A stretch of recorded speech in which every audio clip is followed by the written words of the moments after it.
इसी प्रकार ज्योतिष एवं आध्यात्मिक प्रसंगों को श्रवण करने के लिए मेरे YouTube चैनल को सब्सक्राइब करके बेल आइकन को अवश्य दबा दें। नमस्कार, राम राम, जय जगन्नाथ। मैं आचार्य कुलदीप। ये जन्मांग हमारे पास उपस्थित है और ये जन्मांग जिस विषय के लिए आया था वो विषय तो वैवाहिक था, लेकिन इस जन्मांग को देख करके हम धन की स्थिति देखने का प्रयास करेंगे।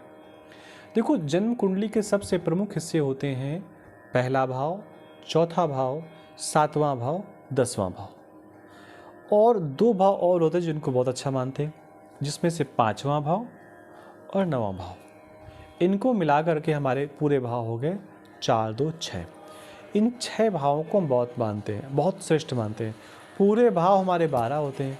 इन्हीं 6 भावों में 2 भावों को और आप जोड़िए और उनके कॉम्बिनेशन से हम किसी भी कुंडली पर धन की स्थिति को देख सकते हैं।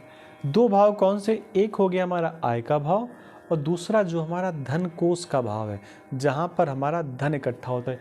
इन दोनों भावों से 4, 2, 6, 2, 8 भाव बताते हैं कि व्यक्ति के कुंडली में, व्यक्ति के जीवन में धन की स्थिति कैसी रहेगी। ये 8 भाव बताते हैं। जो बाकी बचे हुए भाव है, हमारा तीसरा भाव हो गया, छठवां भाव हो गया, उसके बाद ये भाव हो गया और 12वां भाव हो गया। इन भाव के स्वामी भी धन की स्थिति बताते हैं। अगर इन भाव के स्वामी आपस में कोई संबंध बना लें तो इस कुंडली पर हम एक चीज़ को गौर करते हैं और केवल कुंडली देख करके व्यक्ति के बारे में, उसके धन के बारे में, उसकी धन की स्थिति के बारे में हम आसानी से समझ सकते हैं। देखो, लग्नेश इस कुंडली का हुआ बृहस्पति और बृहस्पति अपने से 5म भाव में आकर के बैठ गया। मतलब केंद्र और त्रिकोण, ये पहला भाव केंद्र और त्रिकोण दोनों है।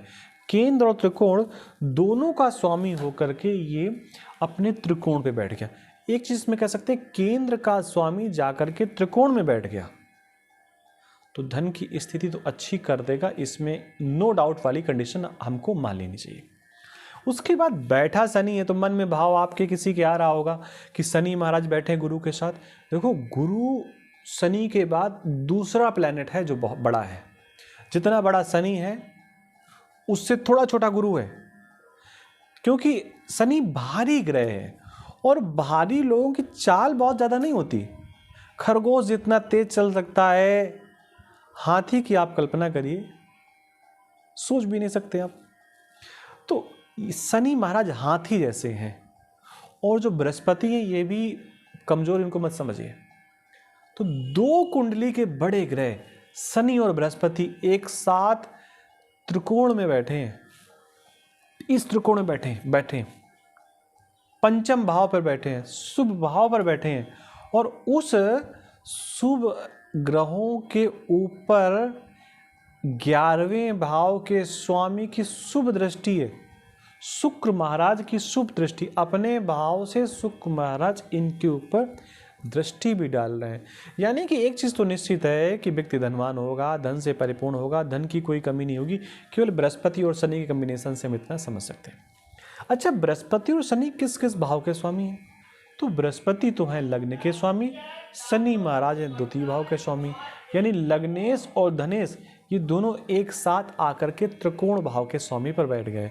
यानी कि धन की स्थिति पर्याप्त होगी, कहीं कोई समस्या वाली बात इसमें उत्पन्न नहीं हो सकती, ऐसा मान करके चलते हैं। अच्छा, भाग्येश की स्थिति देखते हैं। भाग्य भाव का स्वामी क्या कह रहा है? जब भाग्य भाव के स्वामी की बात करेंगे तो भाग्य भाव का स्वामी यहाँ पर बनता है सूर्य महाराज। सूर्य महाराज को गौर करेंगे तो सूर्य महाराज 1, 2, 3, 4, 5 भाग्य के भाव का स्वामी जा करके लग्न में बैठ गया, अपने मित्र के घर में बैठ गया और अपने मित्र से दृष्टि भी है। शनि से भी दृष्ट है, लेकिन अपने मित्र से भी दृष्ट है, बृहस्पति से भी दृष्ट है। बृहस्पति अपने भाव को भी देख रहा है और अपने मित्र सूर्य को भी देख रहा है। यानी कि धन की स्थिति की अगर हम बात करें तो जातक की कुंडली में धन के बारे में कोई कमी नहीं हो सकती। अच्छा, धन भाव के स्वामी की बात करें तो धन भाव जो है वो द्वितीय भाव धन भाव होता है। इस द्वितीय भाव पे मंगल बैठे, मंगल शनि का संबंध बहुत अच्छा नहीं होता। मंगल शनि घर में बहुत अपने आप को कंफर्टेबल या बहुत ठीक महसूस नहीं करते। लेकिन आप ये बताइए, आप किसी शत्रु के घर पे चले जाएं और वहाँ पर आपको अच्छी जगह बैठने का मौका मिले, तो कहीं न कहीं उसके प्रति आपके भाव तो बदल जाएंगे। वही स्थिति यहाँ पर है। जो मंगल हैं यहाँ पर उच्च के बैठे आकर के, आप देखिए शनि बैठा मंगल के यहाँ और मंगल बैठा शनि के यहाँ। द्वितीय भाव का स्वामी, धन भाव का स्वामी बैठा जाकर के पंचम भाव पे, पंचम भाव का स्वामी जाकर के बैठा जाकर के धन के भाव पे। शत्रु हैं, शत्रुओं का एक्सचेंज है। एक्सचेंज की जो पावर होती है बाकी पावर से श्रेष्ठ होती है। एक्सचेंज का संबंध बाकी संबंधों से बहुत अच्छा होता है। दो शत्रुओं का एक्सचेंज का संबंध है, तू मेरे घर को संभाल, मैं तेरे घर को संभालता हूँ। कहने का मतलब यहाँ पर भले ही मंगल और शनि आपस में शत्रु हों, लेकिन एक दूसरे के घर पे बैठे हैं, एक दूसरे के भाव पे बैठे हैं। ऐसी स्थिति में जातक के जीवन में धन की कमी होगी, ऐसा मानना कठिन है, ऐसा मानना ही नहीं चाहिए। एक जीवन में कमी हो सकती है, वो ये कि केतु महाराज यहाँ पर बैठे हुए हैं और केतु महाराज मंगल के साथ या मंगल द्वितीय भाव पे आते हैं और उसी द्वितीय भाव पे केतु महाराज बैठ जाते हैं, तो ऐसे व्यक्ति की वाणी खराब हो जाती है। वाणी से परिवार खराब होता है और परिवार भी एक प्रकार का धन होता है, तो पारिवारिक धन भी व्यक्ति से दूर चला जाता है। इस प्रकार की कई प्रकार की संभावना होती हैं। तो ऐसी जन्मकुंडली अगर आपके पास आती है या आपको देखने को मिलती है, तो ऐसे व्यक्ति को आप ज़रूर बता दीजिए कि अपनी वाणी से संयमित भाषा का उपयोग करें, नियंत्रित भाषा का उपयोग करें। ऐसी भाषा का बिल्कुल भी उपयोग न करें जो परिवार को अव्यवस्थित करने के लिए उसमें सहयोग उत्पन्न करे।